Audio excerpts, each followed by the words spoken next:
you ever watched a show and there's just that one episode that just feels off? Not in like an uncomfortable way, but in the sense that there's some sort of imminent pressure on it more than the previous episodes.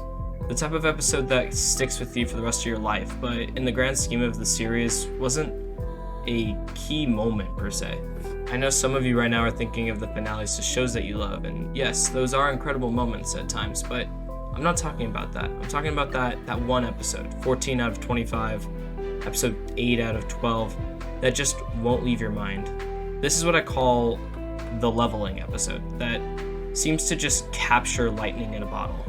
What is a quote-unquote leveling episode, as I've deemed it?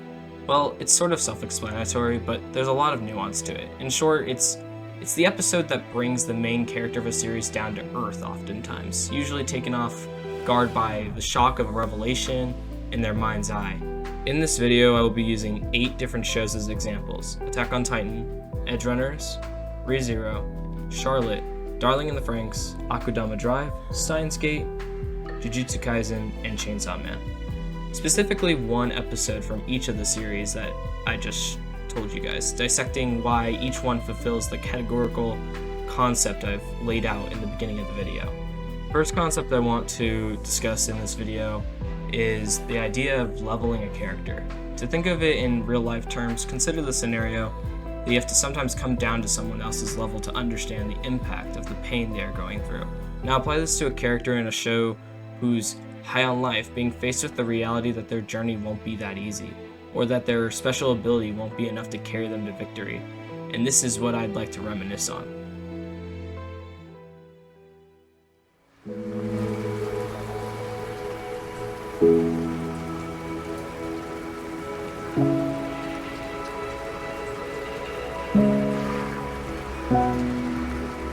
All 8 of these episodes share the same qualities, but for the sake of time, I will begin with the speaking about AOT Season 2 Episode 6, Darling in the Franxx Episode 13, and Re:Zero Season 1 Episode 15. All 3 of the episodes I have laid before you are considered by many to be incredible, but why? It's not as simple as saying that the episode was good, as the moments that people point out only contain 2 minutes of the runtime. Take a look at all 3 of these characters. They all share a similarity in the circumstances of these episodes, which is that they are all about to share a revelation to another or have one of themselves, revealing a psychological battle right after being at the highest of highs. Eren, the most well-known character here, has to grapple with the fact that his comrades are traitors, and this is coming off the back of saving everyone from Utgard Castle. Zero 2, now at full strength with her goal of becoming human, because of her partner, has to learn to trust her partner after years of lies and abuse, finally met by Hiro's revelation of their past together. And finally, Subaru, during episode 15, begins to come to grips with the fact that all he will see is everyone dying over and over and over again, and he psychologically will have to battle with the fact that he will have to live through it until they don't. Notice how all these characters' worlds in these episodes are flipped upside down, or shattered, and the exploration of how these characters will deal with these circumstances is one of the most beautiful parts of these episodes. Episode 15 of Re:Zero takes you through the mental trauma of seeing your romantic love and everyone you care about being tortured, and the effects that would have on any normal person. How Subaru just cowers in fear, wishing he could die, is just a spectacle and incredibly well directed.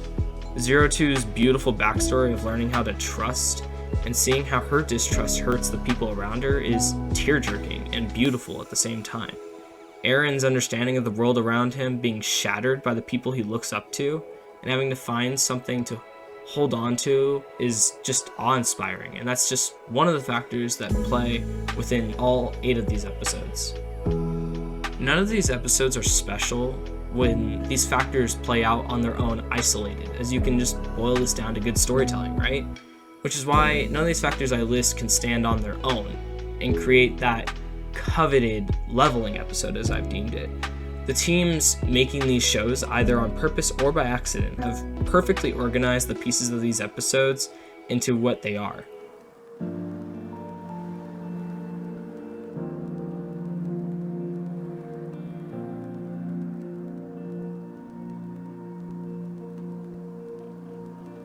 When I said that these episodes of shows make you feel odd and sort of uneasy, not in a bad way, but like something is coming or imminent, that is another factor. Separate this from the anxiety of, like, say for example, an oncoming battle sort of feeling for a second though.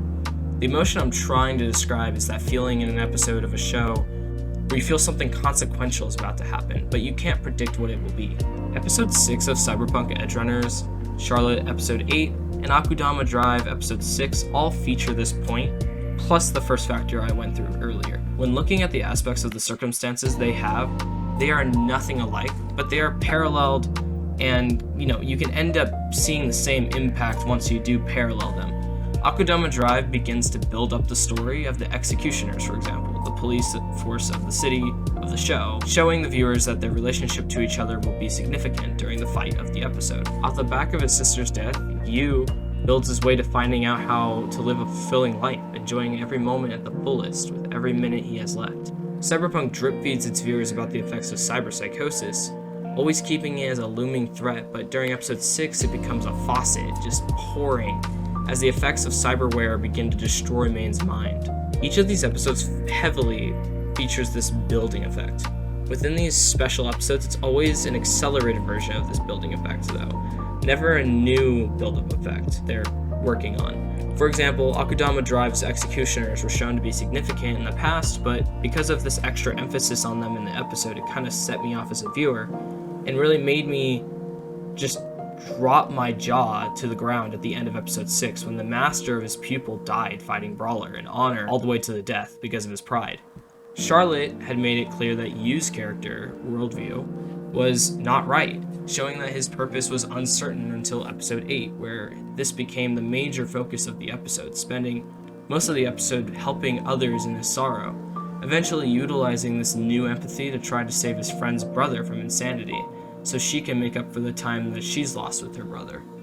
Finally, looking at Cyberpunk Edgerunners, episode 6, the show had sprinkled in concerns for David's future regarding cyberpsychosis, but until that episode, things were pretty good for David. The relationship between David and Maine especially became a major focus in the episode before leading into episode 6, and cyberpsychosis' destruction became fast as wildfire set in Main's mind. This eventually led to the heartbreaking death of David's only father figure within such a short period of time. While the accelerated building effect of circumstances after a calm spell in a story can lead viewers on and make them feel as though change is about to happen, i.e. that uncomfortable feeling that I mentioned earlier, the payoff of those revelations, as mentioned earlier, combined with this, is the cream of the crop. The reason these episodes stick in your mind after the fact is due to another reason though, and it's fear set on by absence.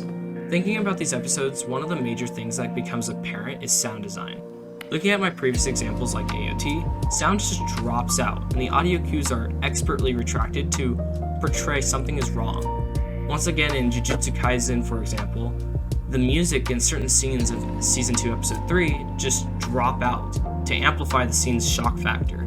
I can go on, but the concept to understand is just like absence of music can cause this, other factors such as personality shifts can also cause the same feeling inside a viewer. It can be utilized for shock, but it's also key to making a viewer feel that sense of unease in the build-up to an eventual climax.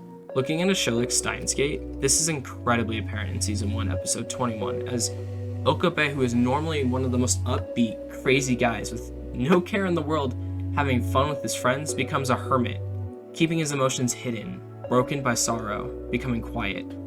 This, coupled with the change in atmosphere in the show, holds the viewer in unease, as for the last 20 episodes we had gotten used to Okabe's charm. With it fading, it really just added weight to every one of Mayuri's death until he couldn't get himself to move forward anymore.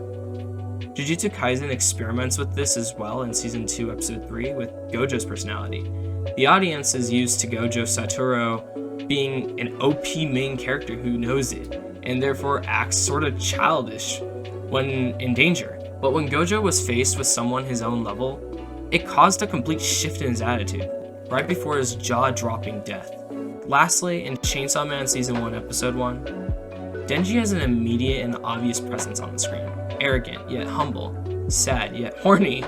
All of these traits sort of go against the type of person you would expect him to be due to his circumstance. But the real him shows up once the mask disappears during the fight against the zombie devil.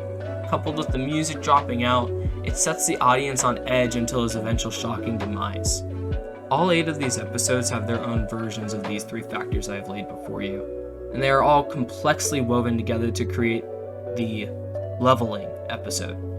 Leveling your character to his or her own biggest obstacle in order to create opportunity for a revelation, combined with a build-up after the calm of a storm, and music/character traits that change from the norm, are the pillars that make up those shocking moments you live to see in anime.